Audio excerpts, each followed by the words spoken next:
सभी भक्तों को प्रणाम। आज के इस सत्र में सबका स्वागत है। तो आइए शुरू करते हैं अध्याय 2 के श्लोक संख्या 61 से 61।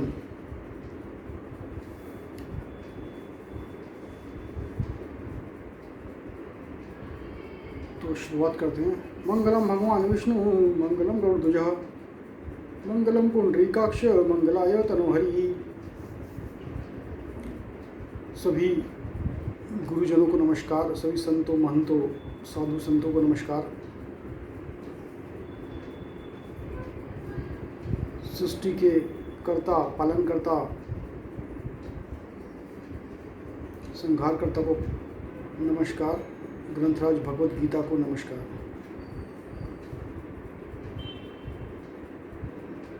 इकसठवां श्लोक और उसके आगे के श्लोक इंद्रिय आसक्ति और तस्य प्रज्ञा प्रतिष्ठता, मतलब प्रज्ञा किस में प्रबुद्ध होती है तो प्रज्ञा किस में स्थित रहती है, उसी के ऊपर थोड़ा ज़्यादा ध्यान दिया हुआ है।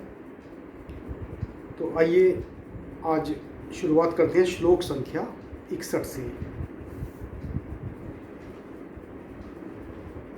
तानि सर्वाणि संयम्य युक्त आसीत मत्परः वशे हि यस्य इन्द्रियाणि तस्य प्रज्ञा प्रतिष्ठता।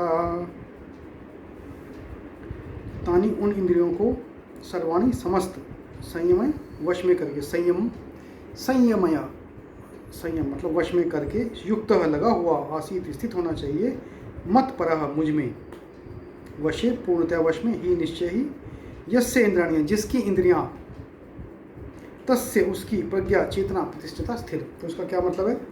जो इंद्रियों को पूर्णतया वश में रखते हुए इंद्रिया संयमन करता है और अपनी चेतना को मुझ में स्थिर कर देता है, वह मनुष्य स्थिर बुद्धि कहलाता है। तो अभी काफ़ी शब्द प्रयोग हुए हैं, प्रज्ञा, चेतना, स्थिर बुद्धि। अभी इस श्लोक में बताया गया है कि योग सिद्धि की चरम अनुभूति कृष्ण भावनामृत ही है। जब तक कोई कृष्ण भावना भावित नहीं होता तब तक इंद्रियों को वश में करना संभव नहीं है। मतलब उस ब्रह्म में, उस ज्ञान में, उस अंदर की चेतना में इतने ओतप्रोत हो जाएं, इतने ओतप्रोत हो जाएं कि भगवान के अलावा कुछ स्मरण ना रहे। जैसा कि पहले कहा जा चुका है कि दुर्वासा मुनि का झगड़ा महाराजा अम्बरीश से हुआ, क्योंकि वे गर्ववश महाराजा अम्बरीश पर क्रुद्ध हो गए, जिससे अपनी इंद्रियों को रोक नहीं पाए। दूसरी ओर यद्यपि राजा मुनि के समान योगी न था, किंतु वह कृष्ण का भक्त था और उसने मुनि के सारे अन्याय सह लिए, जिससे वह विजयी हुआ। तो कभी विस्तार से आपको राजा अम्बरीश और दुर्वासा ऋषि की कहानी बताएंगे। राजा अपनी इंद्रियों को वश में कर सका क्योंकि उसमें निम्नलिखित गुण थे, जिसका उल्लेख श्रीमद् भागवत में 9वें स्कंद के 4थे अध्याय के 18 से 20 श्लोक में हुआ है। वो है स वै मनः कृष्ण पदारविंद्रियोर्वंचांसि वैकुंठ गुणा अनुवर्णने करो हरेर मंदिर मार्जानादिषु श्रुतिं चकाराच्युत सत्कथोदये मुकुंदलिंगाल्य दर्शने दृशो तद्भृत्य गात्र स्पर्शे अगसंगमम् घ्राणं च तत्पाद सरोज सौरभे श्रीमतुलस्य दशनं तदिर्पते पादो हरे क्षेत्रपदानुसर्पणे शिरो हर्षिकेश पदाभिवंदने कामं च दास्य न तु काम काम्यथा यथोत्तम श्लोक जनाश्रयारति। तो इसमें कहा कि राजा अम्बरीश का जो अपने भाई थे कुकुत्सु का भी एक कहानी आती है। तो उनके भाई थे, तो राजा अम्बरीश ने क्या किया, अपना मन भगवान कृष्ण के चरणार बिंदुओं पर स्थित कर दिया अपनी वाणी भगवान के धाम की चर्चा करने में लगा दी, अपने कानों को भगवान की लीलाओं के सुनने में, अपने हाथ को भगवान का मंदिर साफ करने में, अपनी आँखों को भगवान का स्वरूप देखने में, अपने शरीर को भक्त के शरीर का स्पर्श करने में, अपनी नाक को भगवान के चरणार बिंदु पर भेंट किए गए फूलों की गंध सूंघने में, अपनी जीभ को उन्हें अर्पित तुलसी के पत्ते तुलसी दलों का आस्वाद करने में, अपने पाँवों को जहाँ जहाँ भगवान के मंदिर हैं उन स्थानों की यात्रा करने में, अपने सिर को भगवान का नमस्कार करने में तथा अपनी इच्छाओं को भगवान की इच्छाओं को पूरा करने में लगा दिया और इन गुणों के कारण वे भगवान के मत पर भक्त बनने के योग्य हो गए। इस प्रसंग में मत पर शब्द अत्यंत सार्थक है।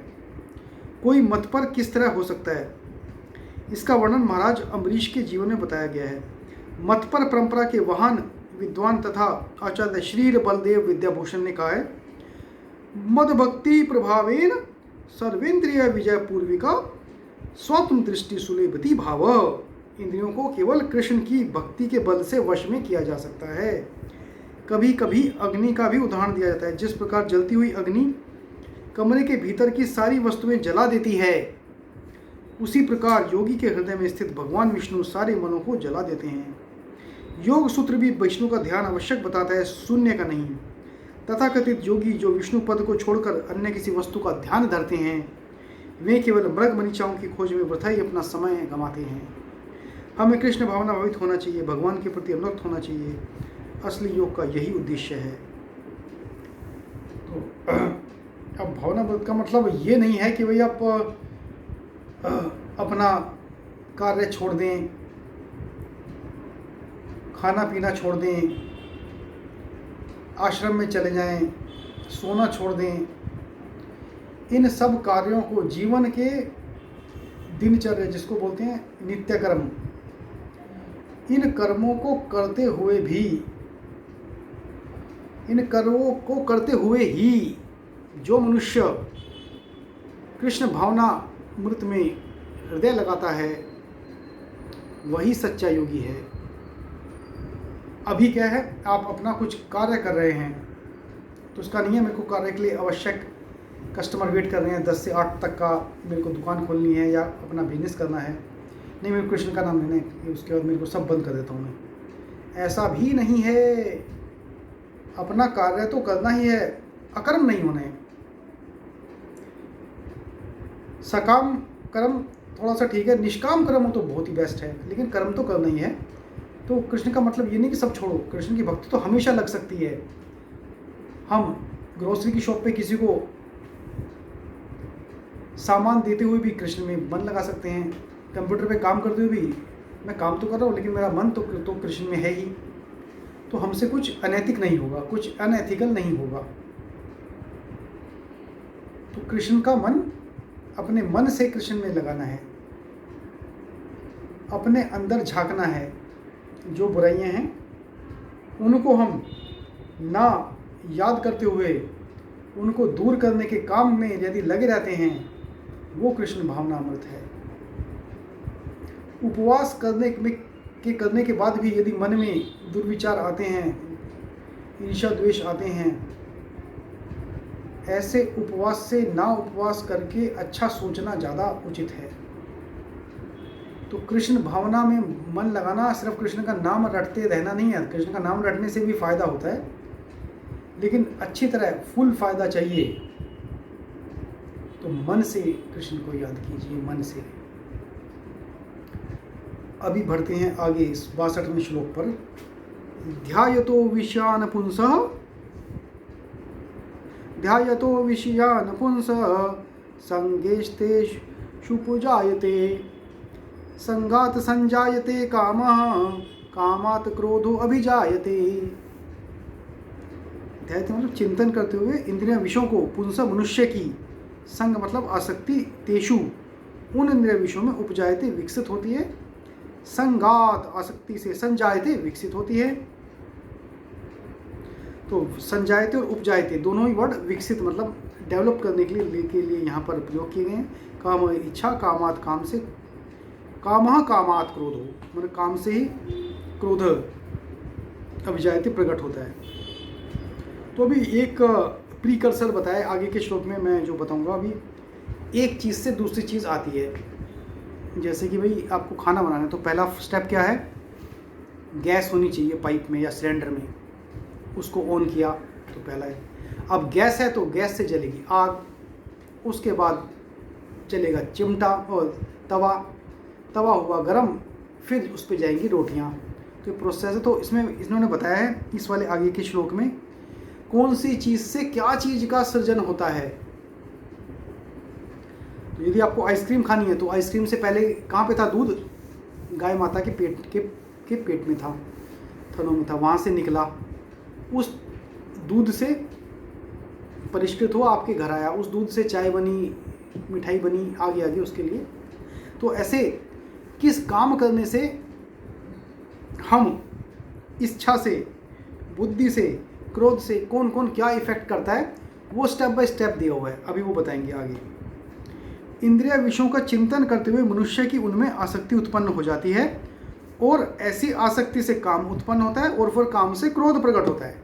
तो इस श्लोक में क्या दिया है, पहले तो इंद्रिय विषयों, सपोज मैं अभी करूँ एक पिज़्ज़ा आ जाए, इंद्रिय का विचार है कि जीभ अब बोल रही है पिज़्ज़ा खिला दे कोई मेरे को, पास्ता खिला दे, तो उसमें चिंतन ही करते हैं पास्ता।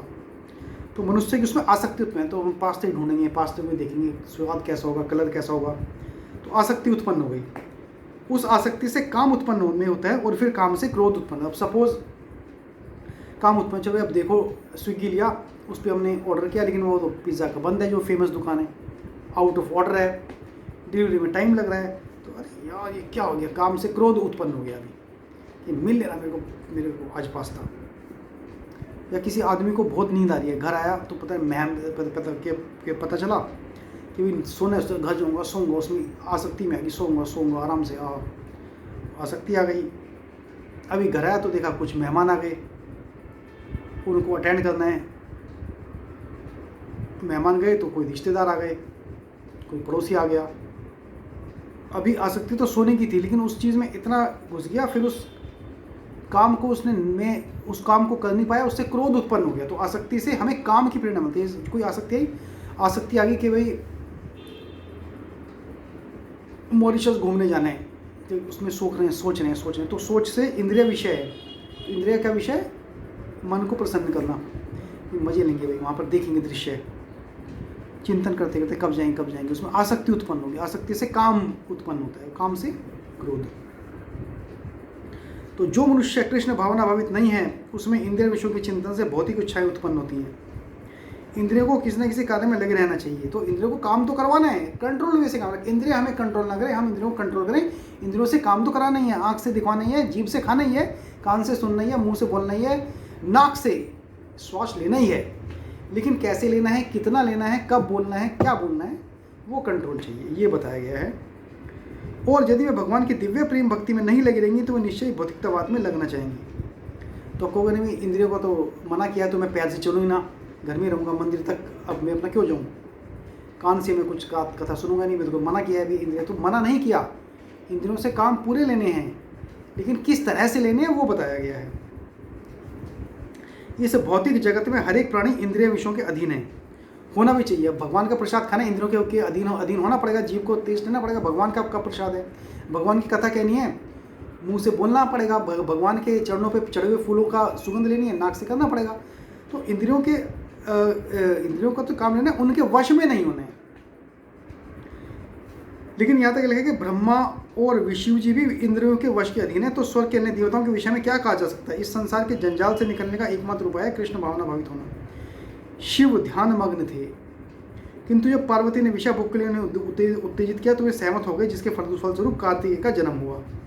इसी प्रकार तरुण भक्त हरिदास ठाकुर को माया देवी के अवतार ने मोहित करने का प्रयास किया, किंतु विशुद्ध कृष्ण भक्ति के कारण इस कसौटी में खरे उतरे। जैसा कि यमुनाचार्य के उपयुक्त श्लोक में बताया जा चुका है, भगवान का एकनिष्ठ भक्त भगवान की संगति आध्यात्मिक सुख का आस्वादन करने के कारण समस्त भौतिक इंद्रिय सुख को त्याग देता है।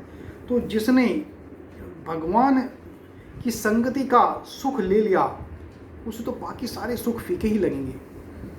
अतः जो कृष्ण भावनावित नहीं है, वह कृत्रिम दमन के द्वारा अपने इंद्रियों को विषय करने में कितना शक्तिशाली क्यों न हो, अंत में अवश्य असफल होगा, क्योंकि विषय सुख का रंच मात्र विचार भी उसे इंद्रिय तृप्ति के लिए उत्तेजित कर देगा। अब जो भी इंद्रिय तृप्ति के लिए हम इमीडिएटली उत्तेजित होते हैं, भूख लगती है इमीडिएटली देखते हैं, सोना है, डर से ना कहीं किसी पार्टी में जा रहे हैं, अरे यार इमीडिएटली क्या पुराने कपड़े ध्यान में आते हैं, पुराने कपड़े पहन के नए कपड़े नहीं, किसी फंक्शन हमें कुछ फेलिसिटेशन मिल रहा है, रिकॉग्निशन मिल रहा है, अरे नए कपड़े खरीद लेते हैं, जूते नए ले लेते हैं, चश्मा नया नया ले लेते हैं, घर नया ले लेते हैं, गाड़ी नई ले लेते हैं। तो जैसे ही विचार आता है ना किसी चीज़ का देख के, इमीडिएटली इंद्रियां वश में कर लेती हैं और इंद्रिय तृप्ति के लिए मन फिर हमें कंट्रोल करता है, उतना उत्तेजित कर देगा कि हमें इंद्रिय को तृप्त करना पड़ेगा, और इसको कंट्रोल करना इतना आसान नहीं है। तो आगे के श्लोक में क्या होता है, क्रोधा भवति, तो भी किसी भी इंद्रिय के विषय में सोचना, उसमें आसक्ति होना, काम, क्रोध। अभी क्रोध से क्या आता है वो आगे पढ़िए। क्रोधात भवति सम्मोह, सम्मोहात् स्मृति विभ्रमः, स्मृति भ्रंशांत बुद्धिनाशो, बुद्धिनाशात प्रणश्यति। तो क्रोध से होता है सम्मोह और स्मरण शक्ति का विकास का विनाश और बुद्धि का विनाश, उसके बाद अधपतन। तो अभी देखो स्टेप बाय स्टेप कैसे हुए। 62वें श्लोक से 63वें श्लोक में कितनी सारी स्टेजेस पतन की आती चली गई हैं। तो क्रोध से पूर्ण मोह, तो अभी क्रोध लास्ट श्लोक में क्रोध तक आए थे, क्रोध से पूर्ण मोह उत्पन्न होता है, मोह से स्मरण शक्ति का विभ्रम हो जाता है। जब स्मरण शक्ति भ्रमित हो जाती है तो बुद्धि नष्ट हो जाती है, और बुद्धि यदि नष्ट हो जाती है तो मनुष्य भवकूप में पुनः गिर जाता है, अधोपतन हो जाता है। तो इसका तात्पर्य श्रील रूप गोस्वामी ने हमें यह आदेश दिया है, प्रपंचिकतया बुद्धया हरि संबंधी वस्तुनः मुमुक्षिभिः परित्यागौ वैराग्यम फलगु कथ्यते। तो भक्ति रसामृत सिंधु है, जिसके पहले चैप्टर के दूसरे सूक्त के 258वें श्लोक में कृष्ण भावनामृत के विकास से मनुष्य जान सकता है कि प्रत्येक वस्तु का उपयोग भगवान की सेवा के लिए किया जा सकता है। इसमें बता था जो कृष्ण भावनामृत के ज्ञान से रहित है वे कृत्रिम ढंग से भौतिक विषयों से बचने का प्रयास करते हैं, फलतः वे भावबंधन से मोक्ष की कामना करते हुए भी वैराग्य की चरम अवस्था को प्राप्त नहीं कर पाते। तो भाई मेरा मन तो कर रहा है कुछ देखने के लिए, मैं आँख बंद कर ली, भाई मेरे को इंद्रियों कंट्रोल करता हूँ, मन है कि जल्दी सुन लूँ क्या डायलॉग मारा है, मन है कि देख लूँ क्या सीन आ रहा है, लेकिन आँख बंद किया है, बस कृत्रिम कंट्रोल करें, कृत्रिम। उनका तथाकथित वैराग्य फल्गु अर्थात गौण कहलाता है, गौण है मतलब नील, फल्गु मतलब नेग्लेक्टेड, मतलब बिल्कुल भी जीरो। इसके विपरीत कृष्ण भावनावित व्यक्ति जानता है कि प्रत्येक वस्तु को उपभोग भगवान की सेवा में किस प्रकार किया जाए, फलतः वह भौतिक चेतना का शिकार नहीं होता। उदाहरणार्थ निर्विशेषवादी के अनुसार भगवान निराकार होने के कारण भोजन नहीं कर सकते, अतः वह अच्छे खाद्यों से बचता रहता है, किंतु भक्त जानते हैं कि कृष्ण परम भोक्त हैं और भक्तिपूर्वक उन पर जो भी भोजन चढ़ाई जाती है उसे में खाते हैं। तो यही मैं पिछले श्लोक में बता रहा था। तो भगवान पे तो 56 भोग लगते हैं, तो भक्तजन तो जो भगवान पे भोग लगा वो तो खाएंगे ही। तो ऐसा नहीं है कि भाई जो कृत्रिम भाव में है नहीं यार बिल्कुल मेरे को अच्छा खाना छोड़ना है, ऐसा नहीं है। भगवान को अच्छा भोजन चढ़ाने के बाद भक्त प्रसाद ग्रहण करता है। इस प्रकार हर वस्तु प्राणवान हो जाती है और अधःपतन का कोई संकट नहीं रहता। भक्त कृष्ण भावनामृत में रहकर भगवान का नाम लेकर जो प्रसाद ग्रहण करता है, जबकि अभक्त इसे पदार्थ के रूप में तिरस्कार कर देता है। अतः निर्विशेषवादी अपने कृत्रिम त्याग के कारण जीवन को भोग नहीं पाता, और यही कारण है कि मन के थोड़े से विचलन से वह भवकूप में पुनः आ गिरता है। कहा जाता है कि मुक्ति के स्तर तक पहुंच जाने पर भी ऐसा जीव नीचे गिर जाता है, क्योंकि उसे भक्ति का कोई आश्रय नहीं मिलता। अभी सपोज भगवान के भक्त बोले भाई मैं तो कंट्रोल कर रहा हूँ इंद्रियों को, और ये मिठाई जो 10 तरह की हैं, पूरी हैं, छोले हैं, ये मैं नहीं खाऊंगा, तो वो निर्विशेष जो क्या निर्विशेषवादी हो गया। तो उसके लिए लिखा है कि वो कुएं में गिरेगा, क्योंकि उसका मन तो है लेकिन वो कृत्रिम इंद्रियों से मना कर रहा है। और जो कृष्ण भावना अमृत में दृढ़ है, प्रतिष्ठित है, वो इंद्रियों से तो खा रहा है लेकिन उसका मन उसके लिए नहीं है कि मेरे को ये हर रोज मिले। उसने कहा भगवान का भोग लग गया, मैं खा सकता हूँ इसको, वो चीज़ इसमें बताई गई है। तो अभी हमने 3 श्लोक किए हैं 63 श्लोक तक। आइए देखते हैं यही श्लोक स्वामी रंगनाथन जी ने क्या एक्सप्लेन किया है इसका, आइए पढ़ते हैं। तानि सर्वाणि संयम्य युक्ता आसीत मत्परः वशे हि यस्य इंद्राणि तस्य प्रज्ञा प्रतिष्ठता। संयमी व्यक्ति उन सबको नियंत्रण में करके सर्वोच्च के रूप में मुझ पर ध्यान लगाते हुए बैठता है। जिसकी इंद्रिय नियंत्रण में है उसकी बुद्धि स्थिर है। इसलिए तानी सर्वाणी संयम्य, इन सब इंद्रिय ऊर्जाओं को अनुशासित करो जो तुम्हारे अंदर हैं। एक को भी मत छोड़ियो, यदि एक भी बच जाती है तो वह भी आपको नष्ट करने के लिए पर्याप्त है। अब जैसे करना, एक ऑपरेशन हुआ कोविड, एक कोविडेड ऑपरेशन हुआ, उसमें कहीं पर सेना को 10 आतंकवादियों को अभी मारना था। एक से गुंडे थे तो भाई 9 को भी मार दिया, एक भी बच गया। यदि उसे नहीं मारा, कुछ समय के बाद वो फिर से अपनी टीम खड़ी कर लेगा, फिर से आक्रमण करेगा। तो कहे कि इसी तरह से इंद्रियां हैं। यदि हम कहेंगे नहीं मैंने स्मेल और जीभ और कान से तो मैं नहीं करता, आँख से मैं देखता हूँ, तो भाई अभी बाकी तो मैंने कंट्रोल है, आँख से मैं कुछ देखने का मन करता है। तो यदि एक भी इंद्रियां बच जाती हैं तो वो जीव को नष्ट करने के लिए पर्याप्त रहती हैं। संयम्य का मतलब है संयम्य, सर्वाणी संयम्य मतलब अपने को अनुशासित करो, डिसिप्लिन, नियंत्रित। वे रहेंगी, हम उन्हें नष्ट नहीं करते। वे एक अत्यंत शक्तिशाली ऐंद्रिक प्रणाली की आवश्यकता है, लेकिन वह हमारे नियंत्रण में होनी चाहिए। जैसे पहले बताया, जैसे किसी यात्रा में आपको बलशाली घोड़ों की आवश्यकता होती है, तभी आप अपने गंतव्य पर पहुंच सकते हैं, लेकिन वे आपके नियंत्रण में होना चाहिए। ऐसा तो नहीं होगा कि भाई एक बहुत घोड़ा गाड़ी में घोड़े लगा दिए, घोड़े जहाँ चाहें वहाँ आपको ले जाएं। आप जहाँ चाहें वहाँ घोड़ा गाड़ी जानी चाहिए, अन्यथा वह घोड़े की यात्रा होगी, आपकी नहीं। ऐसा नहीं होना चाहिए। इसलिए श्लोक कहता है युक्त आसीत मत पर, मेरे प्रति भक्ति करते हुए मानसिक और ऐंद्रिक ऊर्जाओं को नियंत्रित करते हुए इस जीवन को जियो। तो इंद्रियों की जो ऊर्जा है और मानसिक ऊर्जा है उनको नियंत्रित करना है। असीम ऊर्जा है अपने अंदर। वशे ही यस्य इंद्राणी, जिसके नियंत्रण में ऐंद्रिक प्रणाली है और जो ऊर्जाएं जो उनमें रहती हैं, तस्य प्रज्ञा प्रतिष्ठित, मतलब उसकी बुद्धि स्थिर है, उसकी बुद्धि प्रतिष्ठित है, ठहरी हुई है, उसे कोई हिला नहीं सकता। मन और बुद्धि को जो चंचल करती है अर्थात ऐंद्रिक प्रणाली, वह पहले ही जीत ली गई है। हमें उन्हें अनुशासित करना है।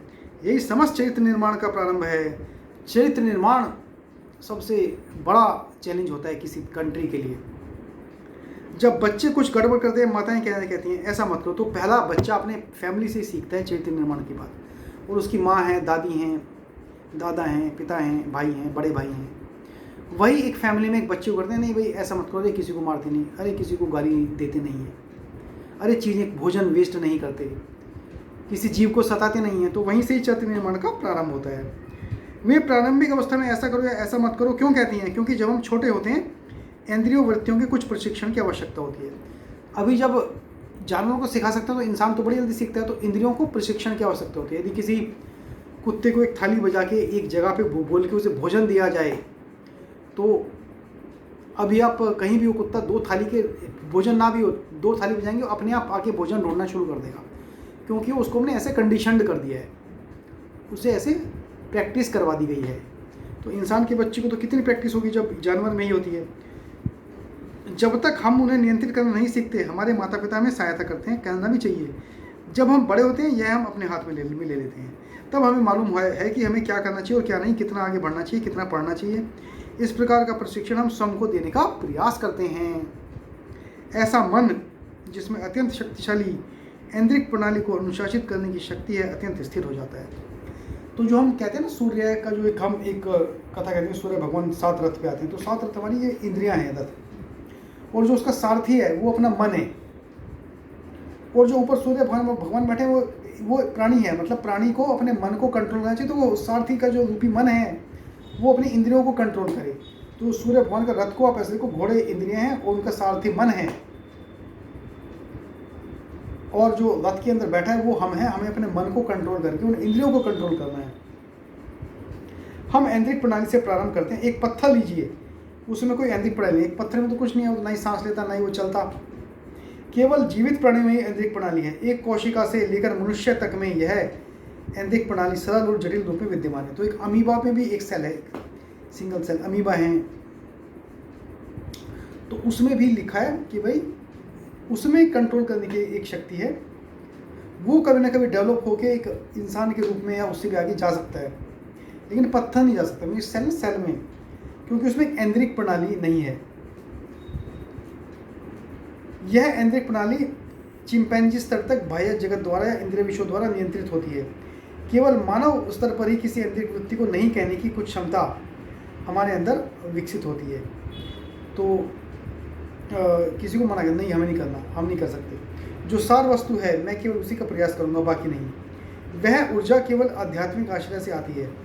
यही वह प्रशिक्षण है जिससे उच्च चरित्र निर्माण और आध्यात्मिक विकास होता है। अतः यह विचार वशे ही यस्य इंद्रियाणि, जिसके वश में इंद्रिय हैं, तस्य प्रज्ञा प्रतिष्ठता, उसकी बुद्धि सुस्थिर है। यह मानव शरीर एक मृत शरीर है। इसे जीवन कैसे मिलता है? वो जीवन कहाँ से? हमारे अंदर जो ऊर्जा है, इंद्रियों की ऊर्जा है, ऐन्द्रिक ऊर्जा, वह ऊर्जा शरीर को बहुत सी ऊर्जा का केंद्र बनाती है। तो कुछ कहते हैं ना, हमारे अंदर एक ऊर्जा का स्रोत है, उस ऊर्जा को ढूंढना है। वो ऊर्जा कहाँ है? उस ऊर्जा को हम नेगेटिव ऊर्जा तो है, लेकिन नेगेटिव तरह से यूज़ कर रहे हैं, संगठित नहीं कर रहे हैं, सिंक्रोनाइज नहीं कर रहे हैं। तो एक ऐसी चीज़ हो जाती है कि भाई एक ऐसी गाड़ी जिसमें हमने जो पंचर हो गई और जिससे 4 गाड़ियाँ, 4 घोड़े अलग अलग दिशाओं में खींच रहे हैं एक ही समान शक्ति से, तो गाड़ी चलेगी नहीं। जबकि पूरी रिसोर्सेज पूरे हैं, संसाधन पूरे हैं, लेकिन वो गाड़ी को रिपेयर शॉप तक नहीं ले आ सकते, क्योंकि अलग अलग दिशाओं में उस पर समान बल लग रहा है और कोई मेरे लिए उसे संचालित नहीं कर सकता। यदि मैं नहीं करूँगा तो वे मुझे संचालित करेंगे और हम जीवन में असफल हो जाते हैं। यही सत्य हमें श्लोक 64 और 67 में बताने जा रही है, वे उत्कृष्ट श्लोक।